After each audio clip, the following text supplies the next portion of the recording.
Shalom, jemaat yang terkasih di dalam Tuhan Yesus Kristus. Hari ini kita akan belajar bersama tentang pribadi yang penuh hikmat. Mari kita berdoa sebelum kita bersama-sama mendengar firman Tuhan.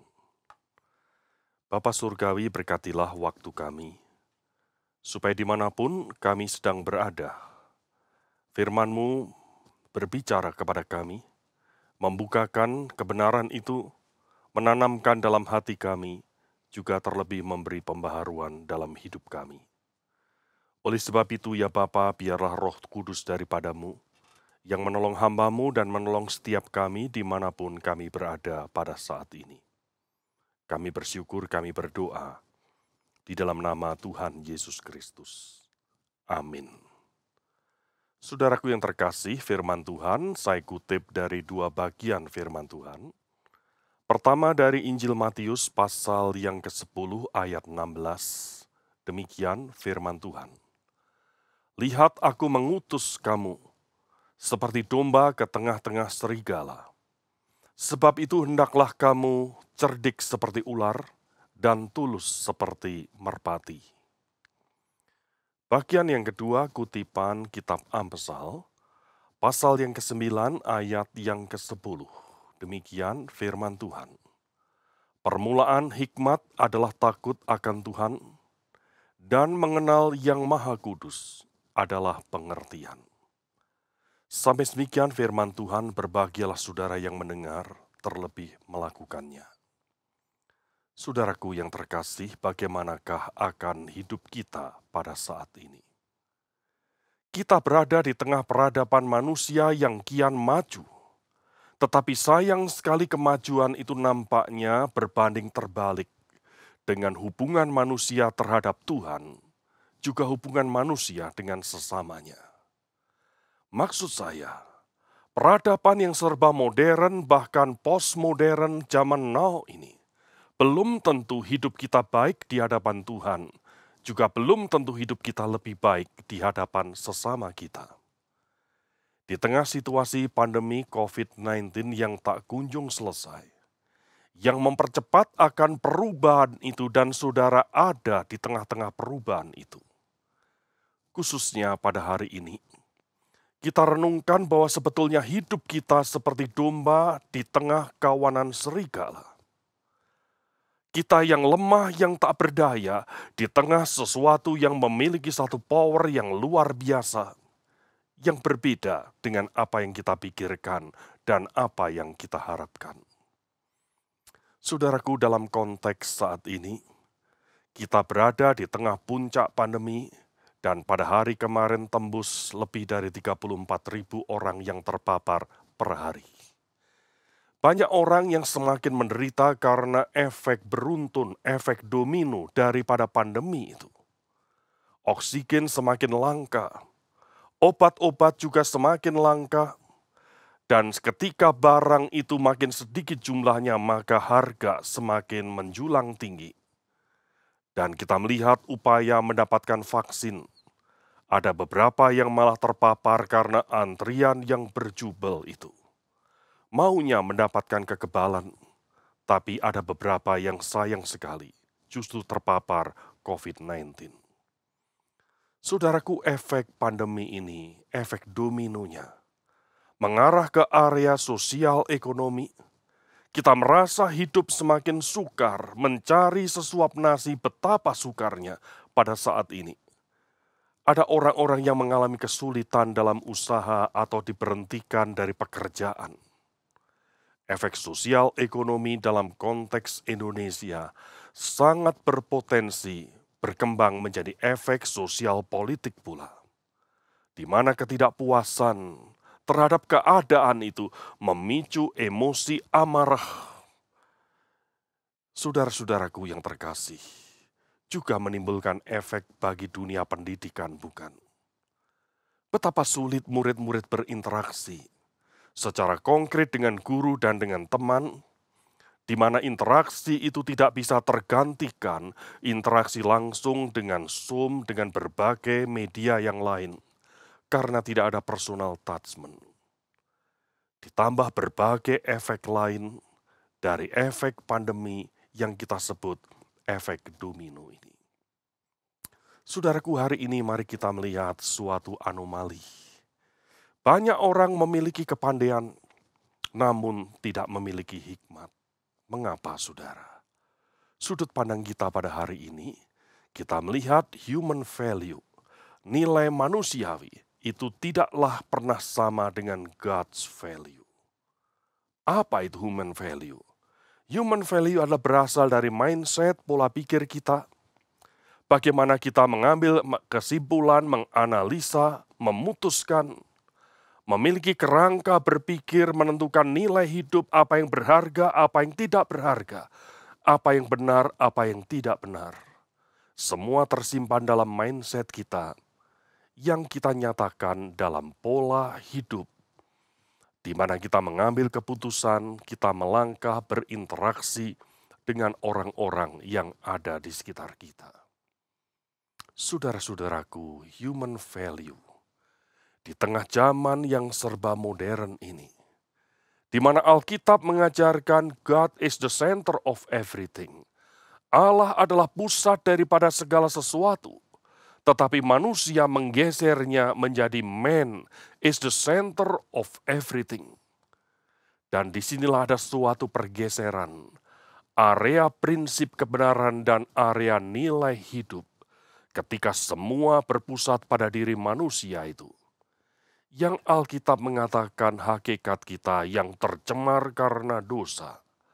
Tidak ada sesuatu pun muncul kebenaran dalam diri kita. Tidak ada sesuatu pun yang muncul sesuatu yang berharga oleh karena buah daripada kecemaran atas dosa itu. Secara singkat, semua yang berpusat pada manusia. Berpalinglah manusia daripada Tuhan dan lebih menyukai akan hal-hal yang memuaskan akan hati manusia.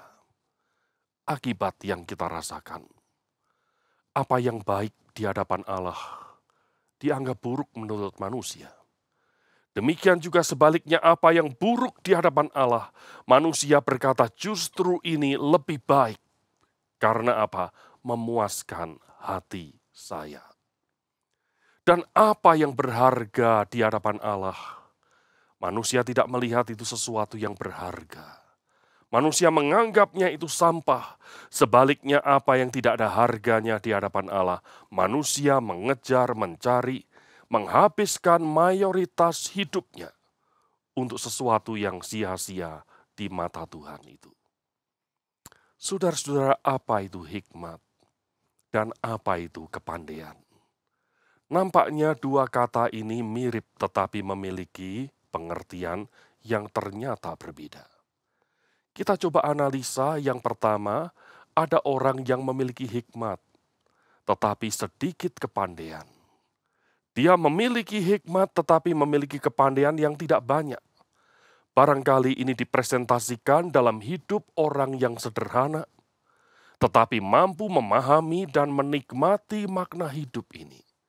Dan melihat hari lepas hari kehidupannya di dalam pemeliharaan Tuhan, meskipun dia bukan orang yang pandai. Dalam realitas hidup ini, ada ibu-ibu, mami-mami yang sederhana. Tidak pernah sekolah tinggi tapi berhasil dengan jerih lelahnya mendidik anak-anaknya untuk mengerti arti hidup ini. Ada orang yang memiliki hikmat, namun sedikit kepandaian. Yang kedua, adalah orang yang tidak memiliki hikmat, tetapi ada kepandaian. Alkitab menjelaskan akal hal ini adalah suatu kefasikan hidup. Karena dalam dirinya tidak ada hikmat, tidak ada takut akan Tuhan. Di mana meskipun ada kepandaian, dia mungkin fasih lidah, seorang yang sangat jenius. Tetapi hatinya tidak takut akan Tuhan.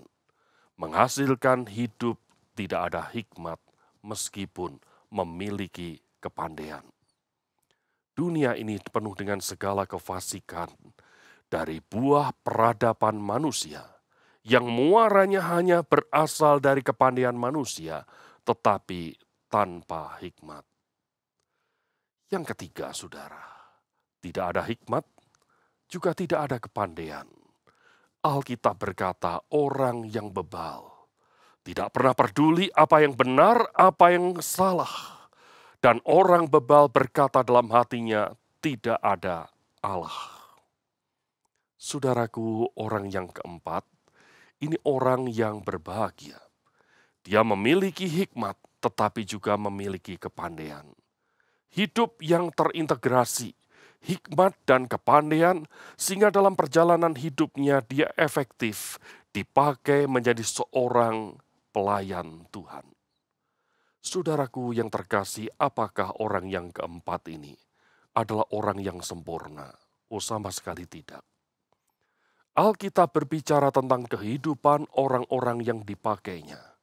Katakanlah itu Abraham, dengan segala kelebihan yang dia miliki, kesabaran yang dia punya. Alkitab berbicara apa adanya kehidupan Abraham, termasuk cacat celah kegagalan Abraham. Tetapi Alkitab mencatat, meskipun Abraham penuh kekurangan, kelemahan, di dalam anugerah Tuhan dia memiliki hikmat dan kepandaian itu, yang membuat dirinya melaju-maju menjalani hidup ini, dan sejarah kehidupannya tercatat sebagai salah satu tokoh iman. Kita katakan itu kan Abraham, bapak orang beriman, orang yang penting. Tetapi catatan Alkitab orang yang memiliki hikmat dan kepandaian. Bukan hanya orang-orang yang hebat seperti Abraham, Musa, Daud, Salomo. Ada orang-orang yang biasa yang tidak banyak dituliskan.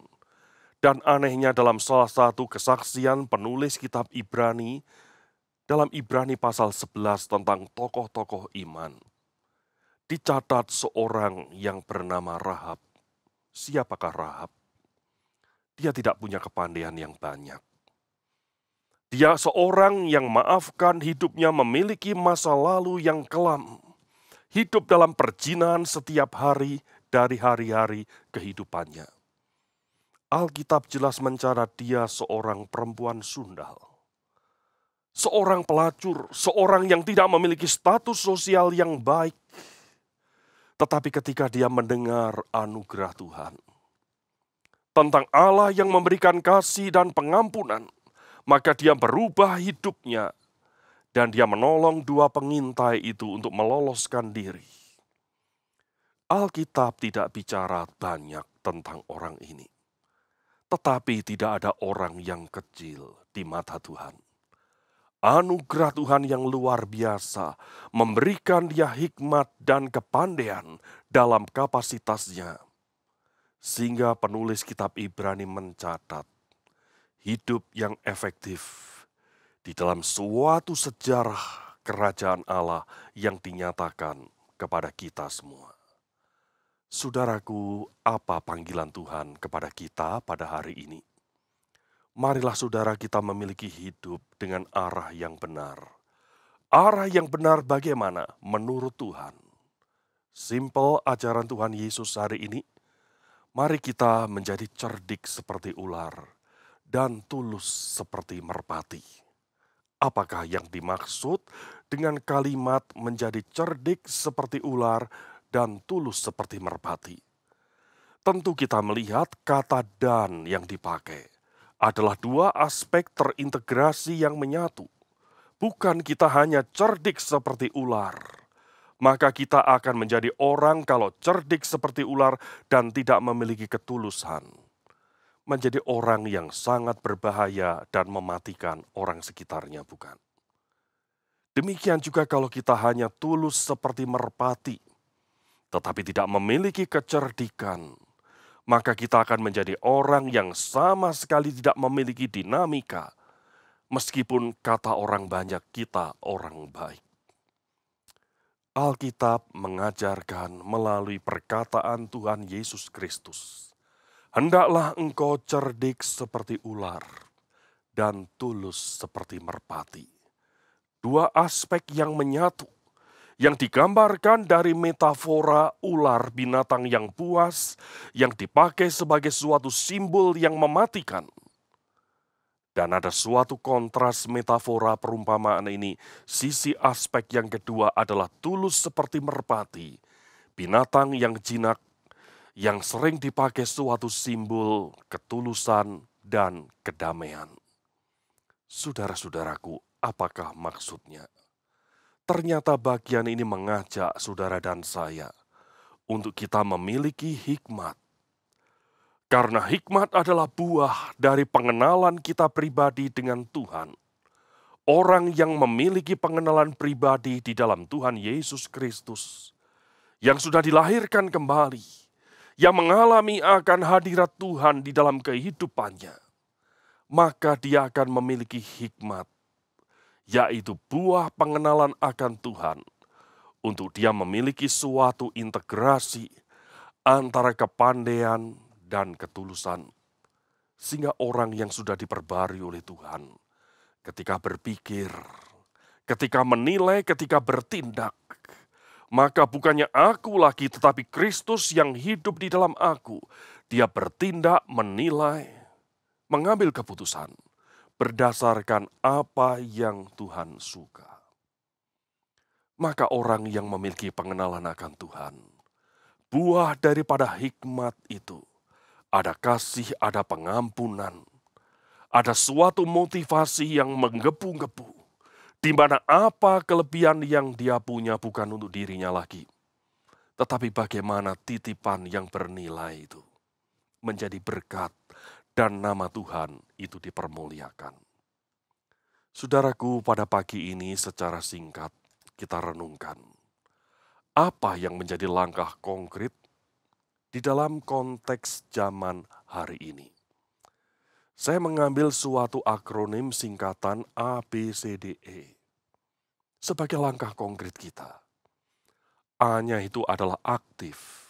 Aktif itu maksudnya apa, saudara? Aktif itu adalah tidak pasif. Tidak pasif itu artinya apa? Artinya adalah aktif. Saudara-saudara, mari kita ikuti perkembangan zaman. Jangan pola pikir kita seperti zaman bumi dikatakan masih datar. Ada banyak hal yang harus kita update, khususnya situasi terkini seputar masalah pandemi dengan berbagai efek pandemi ini. Sehingga kita mengerti apa yang sedang terjadi. Tetapi tidak cukup hanya aktif. Sisi yang kedua adalah B, yaitu balance. Kita harus seimbang.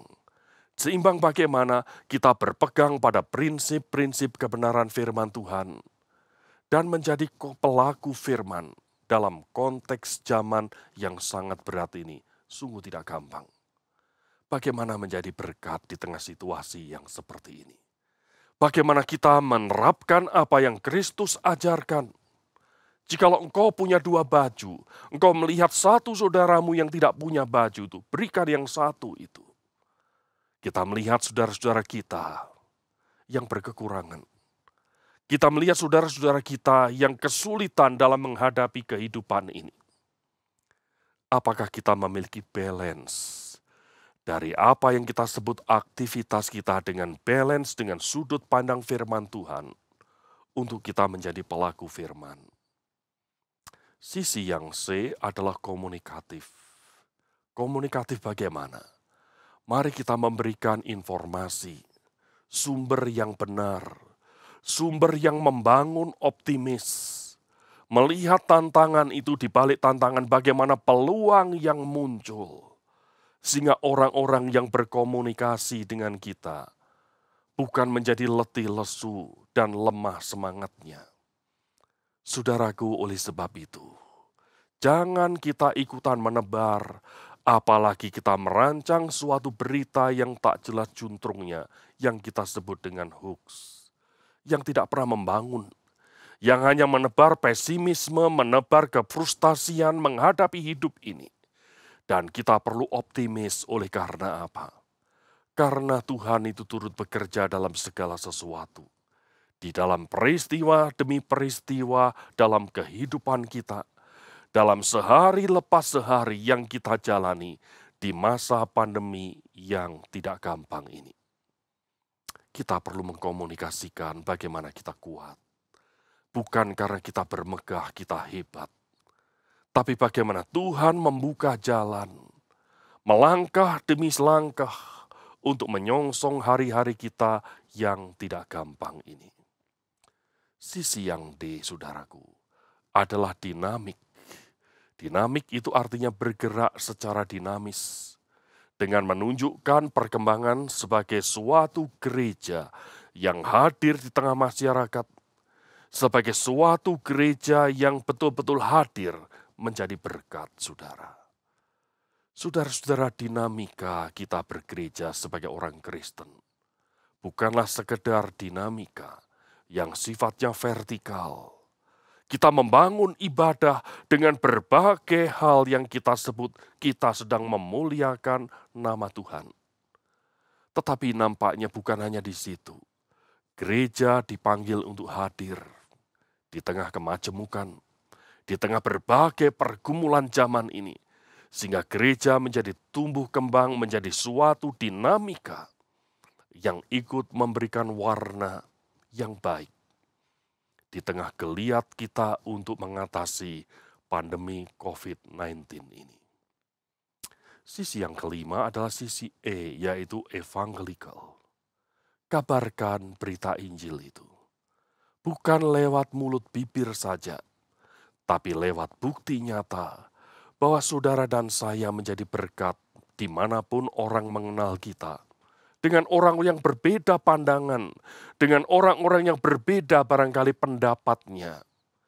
Tetapi kehadiran saudara dan saya sebagai orang yang memiliki hikmat itu, memberikan kesejukan, memberikan keteduhan, membangun optimisme, dan itulah berita baik. Dan yang terutama, mengajak mereka menemukan Tuhan kita Yesus Kristus, Sang Juru Selamat itu. Hari ini dari perenungan pagi kita, apa yang dapat kita simpulkan? Yang pertama, saudara, hikmat itu mendahului kepandaian. Karena hikmat itu adalah takut akan Tuhan. Oleh sebab itu, saudaraku, jika kita kekurangan hikmat, mohon hikmat daripada Tuhan, sehingga kita mampu melihat arah dan nilai hidup ini. Kita tidak kehilangan arah. Kita tidak salah arah, tapi kita punya the right direction. Oleh karena apa? Arah yang benar itu muncul sebagai buah kita sebagai orang yang memiliki hikmat, yang adalah anugerah Tuhan. Yang kedua, saudara, kesimpulan kita, menjadi pelaku firman sesuai dengan konteks zaman ini sungguh tidak gampang. Diumpamakan saudara dan saya seperti domba di tengah kawanan serigala yang siap memangsa habis hidup kita. Tetapi disitulah Allah mengutus, menempatkan saudara dan saya di tengah zaman yang melawan arus. Di tengah banyak orang yang berkata tidak ada apa-apa kita melakukan hal-hal yang salah, tetapi orang benar berkata tidak untuk sesuatu yang jahat. Allah menghendaki agar kita semua efektif melakukan kehendak-Nya pada konteks zaman yang berkembang, tantangan yang makin berat, kesempatan yang semakin singkat. Yesus berkata kepada saudara dan saya, lihatlah, aku mengutus engkau seperti seekor domba ke tengah serigala. Maukah saudara? Mari kita hadapi hidup ini berasal dari hikmat yang daripada Tuhan itu. Sehingga dengan tenang kita menjalani hidup kita. Kita merasakan damai sejahtera yang melampaui segala akal di tengah berbagai kemelut yang tidak gampang ini. Kita diberikan kemampuan mengurai benang kusut itu satu persatu dengan kesabaran, ketekunan, ketelatenan, agar masalah itu menemukan solusi yang terbaik. Sudahkah saudara menjadi orang yang berhikmat? Ingatlah saudara, jikalau engkau kurang hikmat, mintalah kepada Dia yang memberikan hikmat itu, yaitu Allah Tuhan kita di dalam Tuhan Yesus Kristus, yang tidak pernah menolak apapun juga keadaan kita ketika kita datang kepadanya. Maukah saudara? Mari kita berdoa. Tuhan, kami bersyukur untuk renungan singkat ini. Dengan jujur kami mengaku di hadapan-Mu jikalau kami tidak memiliki hikmat. Mari ya Tuhan, berikan belas kasihan-Mu, sehingga kami Engkau anugerahkan hikmat itu. Sehingga kami mampu mengambil keputusan, mampu bertahan di tengah kesulitan hidup yang sedang kami pikul, dan mampu menemukan solusi jalan keluar. Kami yakin Engkau turut bekerja dalam segala sesuatu di saat-saat yang berat ini, untuk kami menyusuri jalan-Mu, menyongsong hari esok kami. Berkatilah setiap kami dimanapun kami berada, ya Tuhan. Kami bersyukur, kami berdoa di dalam nama Tuhan Yesus Kristus. Amin.